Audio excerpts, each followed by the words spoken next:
Casemiro Rumsback na naman, Wonderboy kabado sa kalaban, Jinjiro nakatawid sa critical stage, Astrolabe hindi option ni Nakatani at Upmadaliv nagbabala kay Inoue. So una sa mga balitang sports na kung sino pa ang maliit ay siya pa ang nag-overweight sa timbang. Kaya manalo man bukas si Sanchay Yotbon kontra Arvin John Pasiones para sa bakanting WBO Oriental Flyweight title ay hindi niya maiuwi ang titulo. Sa ibang balita ay nag-aalab ang huling post ni Cuadro Alas It's My Boy na may pinaparingan although hindi pinangalanan pero common knowledge na ng karamihan na nagkaroon ng mainit na bardagulan, sina Rachel Donaire at Coach Jason.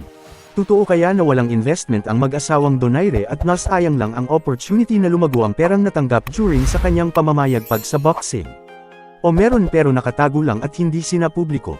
Meanwhile tulad ng sinasabi ko noong nakaraang post na it seems na itong si Portilla ang kauna-unang boxer na totoong threat na mag-deliver ng unang talo ni Wonderboy. At yan ay sinuportahan mismo ni Martin nang inamin niya na ibang level ang kanyang makakalaban 2 days from now. Sa ibang banda na as per latest post ng kuya ni Jinjiro na si Yuday na medyo nakakahina na sila ng maluwag ng sinabi ng attending physician that pagkatapos ng 5 araw na nasa critical stage. Ang pasyente ay nakakahinga na ito kahit walang breathing apparatus, isang indication na nagkaroon ng improvement ang kanyang kalagayan.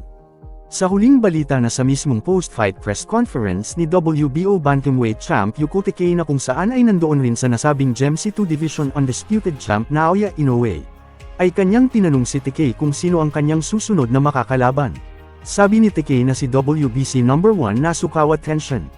Subalit ito ay kinontra ni Chairman Ohashi Hideyuki ng Ohashi Gym na kanyang idepensa ang titulo kontra kay WBO No. 1 Christian Medina of Mexico in a mandatory bout in September at kung mananalo ito ay post-bling ibibigay sa kanya si Tenshin sa buwan ng November. Sa makatuwid ay hindi pa natin nakikita si Astrolabe na makikipagsalpukan versus Taki. Inoue, one more fight, Uzbek power coming.